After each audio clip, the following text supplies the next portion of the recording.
Florian-Rodriguez. I'm truly excited to share this work with you. I was mentioning before, not only sharing the work, but also potential collaborations with the community, which is always welcome, especially being a physician and just wanting that interchange of ideas.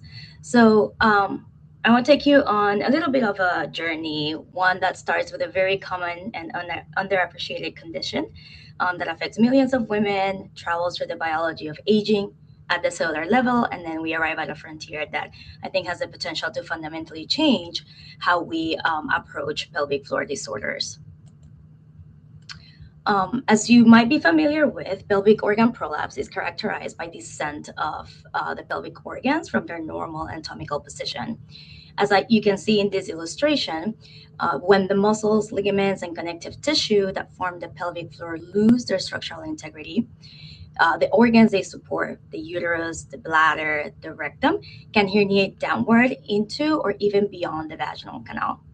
Clinically, this manifests in several forms. We call it anterior vaginal prolapse, where the bladder descends, posterior vaginal prolapse, where the rectum descends, and uterine prolapse. Patients can experience a range of symptoms, including bulge or pressure in the vagina, urinary incontinence or obstruction, defecatory dysfunction, and significant impairment of sexual function and quality of life. So this is not a rare condition. Estimates suggest that somewhere between 30 and 50% of women will develop some degree of prolapse over their lifetime, and surgical correction is among the most common gynecological procedures performed worldwide. So why, despite its prevalence, do we still have such a limited understanding of its biological underpinnings? And that's the question that drives our work. One of the most consistent and striking epidemiological observations about prolapse is that its prevalence increases dramatically with age. So on the see here, incidence data rate low in younger women and time of C as age increases, particularly from the 5th decade of life onward. The data on the right shows the number of prolapse surgeries performed per 100,000 women across different age groups and across 4 decades. Again, the same pattern. Surgery rates peak in women in their 60s and 70s and have been increasing over time, almost certainly reflecting both an aging population and improved recognition of the condition. So what do we take from this? I would argue this data do more than describe an epidemiological trend. They suggest a biological hypothesis. If prolapse becomes increasingly common as women age, then perhaps the biology of aging itself, not just mechanical wear and tear, is at the heart of this disease. And that really opens up the door to an entirely different set of therapeutic strategies. And this is the central question that our lab has been asking. Is prolapse fundamentally an age-related disorder? And if so, what are the cellular mechanisms that drive it? To answer that question, we have to talk about one of the most exciting areas of aging biology, cellular senescence. Cellular senescence is a state of stable, irreversible cell cycle arrest. When cells encounter stressors such as DNA damage, oxidative stress, mechanical injury, they can enter this arrested state rather than continuing to divide or undergo apoptosis. In the short term, senescence can be protective. It prevents damaged cells from proliferating and serves important roles in wound healing and tumor suppression.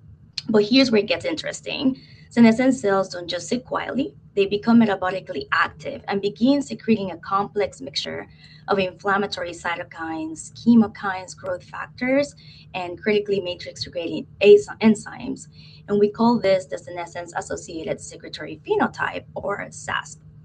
As you can see in this diagram, the SASP drives two processes that are deeply relevant to tissue structure. First, it creates a pro-inflammatory local environment. Mediators like IL-6, IL-1 beta, and matrix metalloproteinases that degrade the extracellular matrix. And second, and this is a crucial concept, senescent cells can induce senescence in neighboring healthy cells through paracrine signaling, and we call this paracrine senescence. What it means is that a small initial burden of senescent cells can propagate and amplify tissue dysfunction far beyond the original injury site. In young, healthy tissue, senescent cells are cleared efficiently by the immune system, but with aging, this clearance becomes less effective, and senescent cells accumulate. When they accumulate in load-bearing structural or critical issues like the pelvic floor, the consequences can be profound. The connection between cellular senescence and age-related disease, it's really no longer theoretical. It's well established across a remarkable range of organ systems. This diagram illustrates what we now know.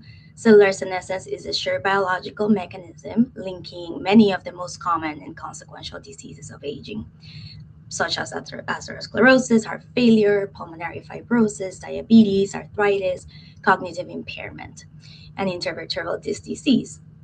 Each of these conditions has been shown to have elevated burdens of senescent cells, and in many of them, experimental clearance of those cells has led to functional improvement. Prolapse is a condition with every hallmark of an age-related disorder: increasing prevalence with age, involvement of connective tissue remodeling, a postmenopausal predominance, and yet is largely absent from the senescence literature.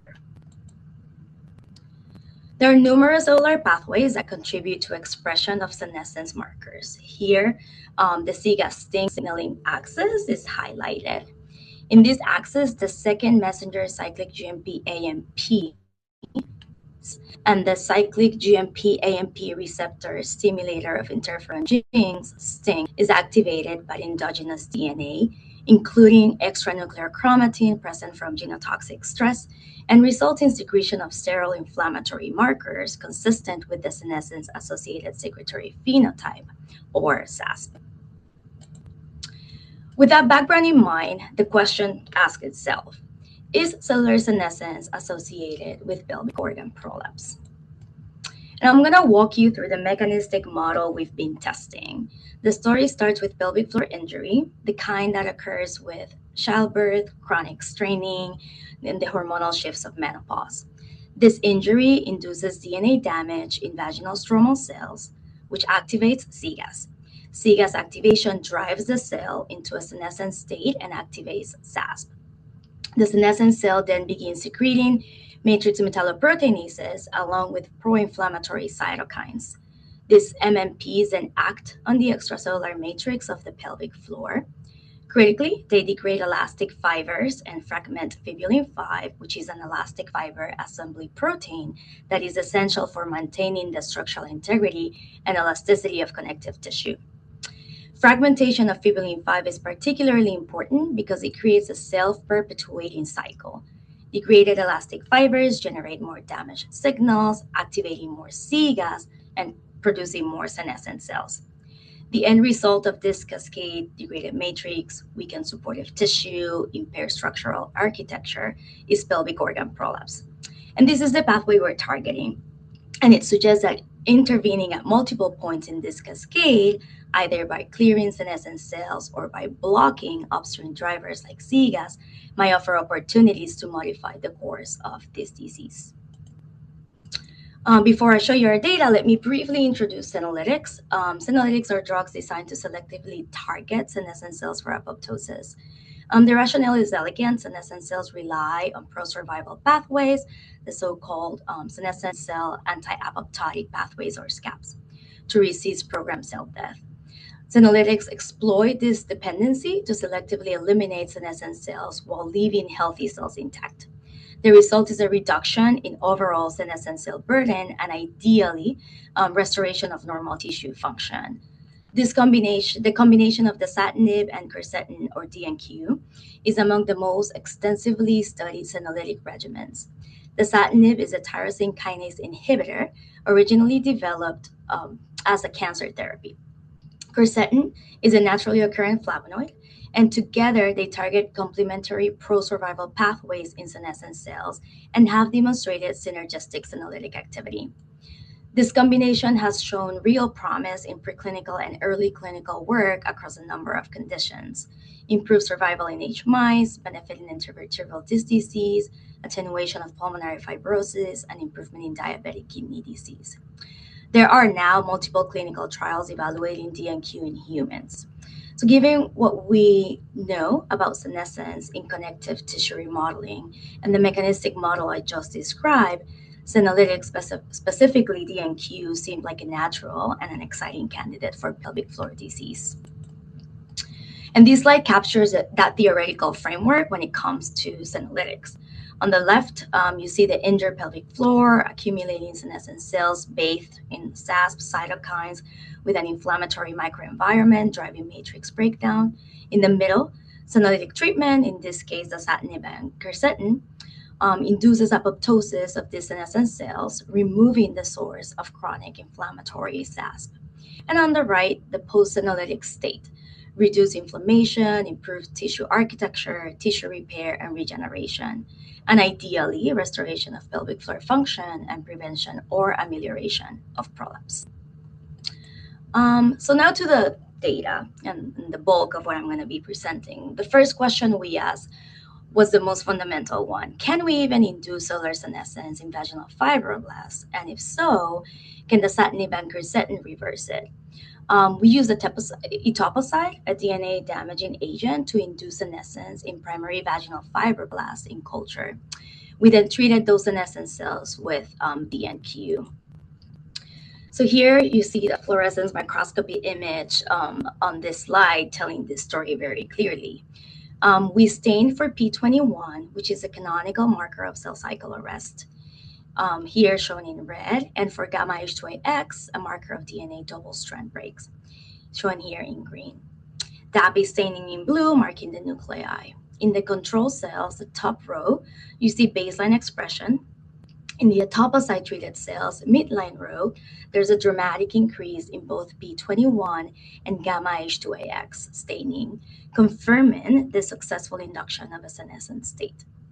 And then critically, in cells treated with both etoposide and DNQ, which is the bottom row, the senescence markers are substantially reduced. The cells are looking more like the controls. So what this panel demonstrates visually is that etoposide reliably induces a senescent phenotype, and that subsequent dasatinib and quercetin treatment selectively eliminate these cells. The reduction in DAPI staining that we see in the DNQ group is also consistent with senolytic clearance, rather than a simple marker suppression, since we're losing cells, not just a signal. Here we have two bar graphs showing gene expression data by qPCR. The four groups across each panel are control, etoposide, DNQ alone, and etoposide plus DNQ. Starting with P21 on the left, etoposide treatment roughly doubles expression compared to control, confirming successful senescence induction, and DNQ alone returns expression to baseline. And importantly, etoposide plus DNQ shows a partial but statistically significant reduction compared to etoposide alone. MMP7 in the right, we see the same pattern, but more dramatically. Etoposide drives MMP7 expression to over twice control levels. DNQ alone actually suppresses it below baseline, and the combination of etoposide plus DNQ, while elevated, is significantly lower than etoposide alone. So collectively, we showed that etoposide reliably induces both cell cycle arrest and a SASP transcriptional profile, and that dasatinib and quercetin treatment meaningfully attenuates this inflammatory gene expression program. Transcriptional evidence complements the immunofluorescence data we saw on the previous slide, reinforcing that DNQ is not only clearing the senescent cells, but also reducing their pro-inflammatory signaling at the mRNA level. With this in vitro foundation in place, we asked, can administration of senolytics ameliorate pelvic organ prolapse in an animal model? We use a fibrillin 5 knockout mouse, which is a well-established and validated animal model of pelvic organ prolapse. Because fibrillin 5 is critical for elastic fiber assembly, these mice develop progressive prolapse as they age, recapitulating many features of the human condition. Our prior studies evaluating distension injuries simulating vaginal birth in fibrillin 5 have demonstrated an increased expression of metalloproteinases capable of degrading elastic fibers, as well as increased expression of markers of cell senescence, and ultimately earlier development of prolapse compared to non-distended mice. For this study, fibrin 5 knockout mice and wild-type mice were randomized to receive either weekly oral gavage with dasatinib and quercetin or control, beginning at 4 weeks of age and continuing through week 8. And this was based just on prior studies. Prolapse was assessed weekly using the Mouse Observed Prolapse Quantification System, or the MOPQ, and animals were sacrificed at 3 points, weeks 10, 12, and 20. And the vaginal tissue was collected for a comprehensive analysis, including immunostaining for cell cycle inhibitors, multiplex cytokine analysis, SA-beta galactosidase staining, which is a direct marker of senescence, and histologic extracellular matrix protein analysis. In the interest of time, I will be focusing on our immunostaining for these and other studies. Here's the primary outcome: prolapse severity over time, measured as bulge size in millimeters. The red line, knockout mice treated with dasatinib and quercetin, and the blue line, knockout vehicle controls, both show progressive prolapse development over the 20-week observation period. There is no significant difference between the treated and untreated knockout mice. So in this case, the senolytics did not rescue the prolapse phenotype. Our first attempt to ameliorate prolapse with oral senolytics in this model did not succeed in terms of the phenotype. But despite this lack of phenotypic rescue, the tissue-level data told a more nuanced story. When we looked at p53 expression, which is a key mediator of senescence signaling, we found that DNQ treatment modified p53 expression in vaginal tissue across both the wild-type and fibrin 5 knockout groups. In the wild-type group, you can see a robust p53 signal throughout both the epithelium and muscularis. Following DNQ treatment, the wild-type DNQ dasatinib and quercetin group, that red signal is notably reduced, suggesting successful senescent cell clearance. Now, in the fibrin 5 knockout control, the p53 signal appears even more intense than in the wild-type, which is consistent with a higher senescent cell burden in this model. Importantly, after DNQ treatment in the knockout group, we again see a reduction in p53 staining, indicating that the senolytic treatment is effective even in the absence of fibrin 5. Here, starting with the wild-type control, we see a low but detectable baseline level of p16 signal, largely confined to the epithelial compartment above the dashed line. And the muscularis below shows minimal staining, which is expected in a healthy wild-type animal. In the wild-type plus dasatinib and quercetin group, the green signal appears similarly low, suggesting that DNQ treatment in wild-type animals does not dramatically alter baseline p16 expression, consistent with the idea that there aren't many senescent cells to clear in the first place. Now, the fibrin 5 knockout control, this is the most striking panel on the row. There is a dramatic increase in p16 signal throughout the tissue, with intense green staining visible in both the epithelium and the muscularis.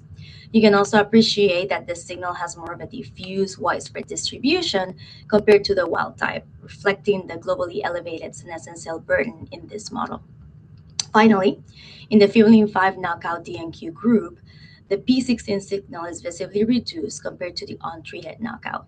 While some residual staining remains, the overall intensity and distribution is considerably diminished, indicating that the DNQ treatment is effectively clearing p16 positive senescent cells, even in this high burden genetic model. Together with the p53 data shown in the previous slide, this p16 panel reinforces our central finding that fibrin 5 deficiency creates a significantly elevated senescent cell burden in vaginal tissue, and that dasatinib and quercetin treatment can meaningfully reduce that burden. Well, the fact that two independent senescence markers, p53 and p16, tell the same story strengthens our confidence in these results considerably. So what did we learn with this first assay? So first, early serial oral administration of dasatinib and quercetin did not rescue the prolapse phenotype in this model, but we shouldn't interpret this as a failure of the senolytic concept. It may be a failure of our specific approach. Second, the senolytics did modify expression of key senescence markers, confirming biological activity. And third, we follow the animals only to 20 weeks. Prolapse is progressive long-term condition, and it's entirely possible that differences would have emerged with longer follow-up. For the most, perhaps most importantly, we use systemic oral administration, given that prolapse is a localized condition affecting specific pelvic tissues. Maybe a local delivery strategy might achieve more targeted tissue concentrations at greater effect. And finally, dosage and timing likely matter enormously. Perhaps analytics are more effective later in the disease course or at higher senescent cell burden. Maria, can Yes. I interrupt and ask a quick question here? So, Oh, of course. Yes. did you look at stromal markers or only P16?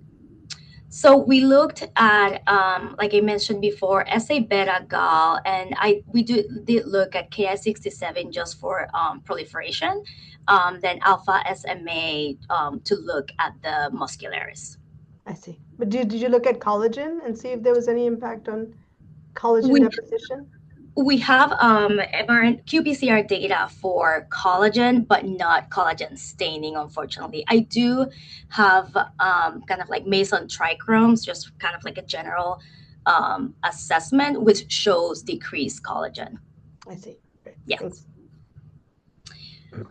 So moving on a little bit, then we ask what happens if you delete C-gas entirely in the context of a prolapse susceptible animal. And in this case, what we did was we crossed our Fibulin 5 knockout model that I had introduced with a C-gas knockout mouse to create a double knockout and compare these animals to the Fibulin 5 single knockout and wild-type controls. So very excitingly, we found that indeed knocking down C-gas resulted in amelioration of the prolapse phenotype in this model. Depicted here are 24-week-old litter mates. On the left is the knockout, and on the right are knockout. And you can appreciate the longer perineal body in the Fibulin 5 knockout mouse and a visible bulge as noted by the arrow. So genetic deletion of C-gas ameliorates pelvic organ prolapse in this model, which was a major finding, validating C-gas as a mechanistic driver of prolapse, not just a correlate, and identifies it as a highly promising therapeutic target. When we look at immunofluorescence at 24 weeks, gamma H2AX expression was significantly higher in the Fibulin 5 knockout mice compared to both the wild type and the double knockout mice.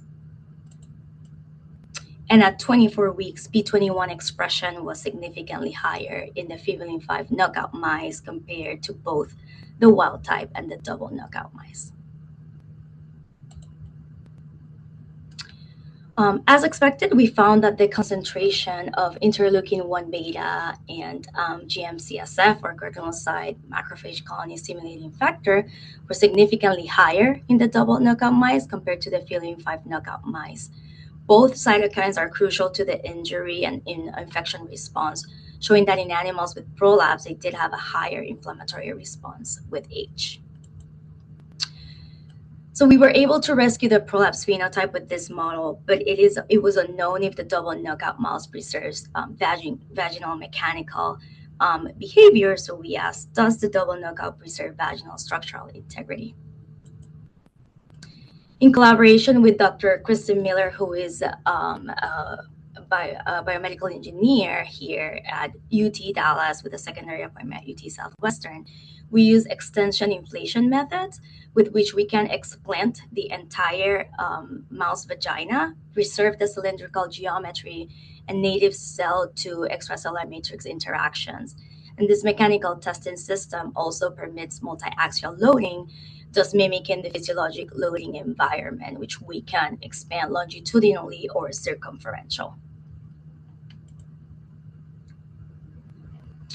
So here we quantify decreased distensibility in the prolapse tissue compared to the wild type and the double knockout. And we also found increased modulus, which is a measure of resistance to deformation in the prolapse tissue.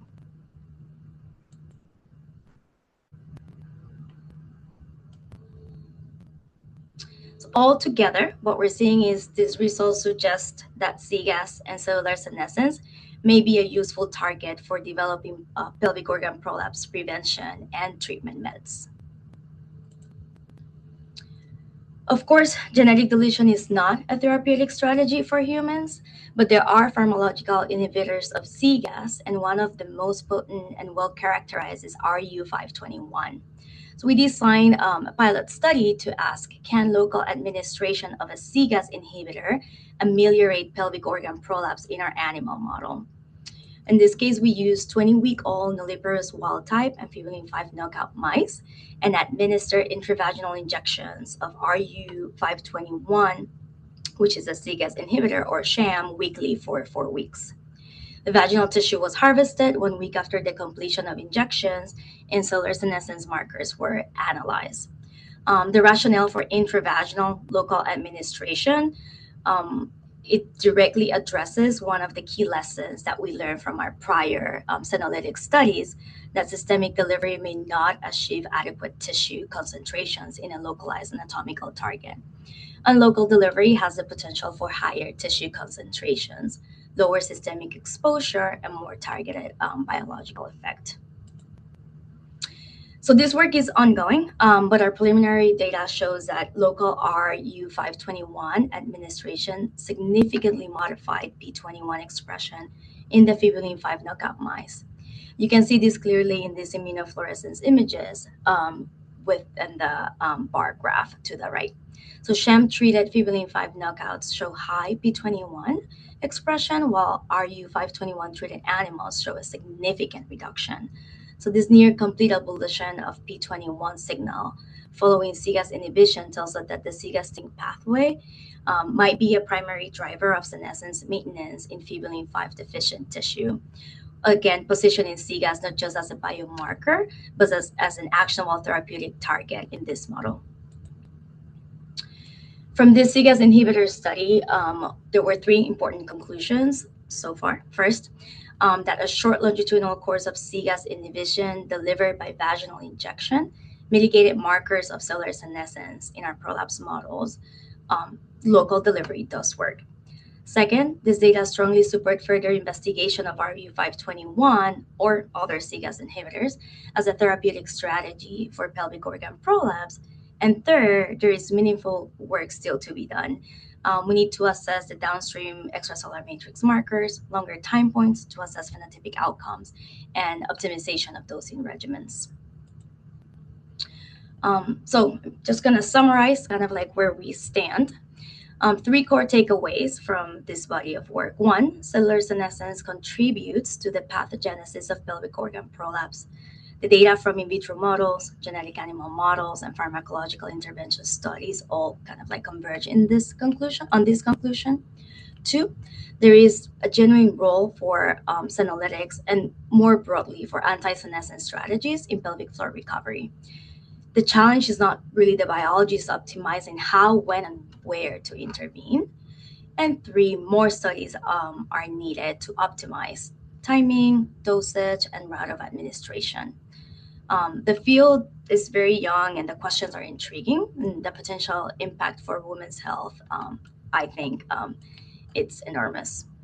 I hope I was able to demonstrate and convince you that cellular senescence contributes to the development of prolapse. So taking all of these lessons that we learned into consideration, we're currently focusing on determining the specific cell population that is responsible for the development of prolapse in our animal model, hoping to do that via single-cell RNA sequencing, and which are the mechanisms that allow amelioration of prolapse when cGAS is deleted. We also recognize that our work focuses on the vaginal extracellular matrix, but we need to evaluate other tissue, such as pelvic floor muscles and uterosacral ligaments. Thank you so much for listening to me. None of this work happens alone, and I want to take the time to properly acknowledge the people that have made it possible. Shameless plug, we are hiring, so if you know of anyone looking for a postdoc position and interested in this line of work, please let me know, and I look forward to your questions and comments. Thank you so much.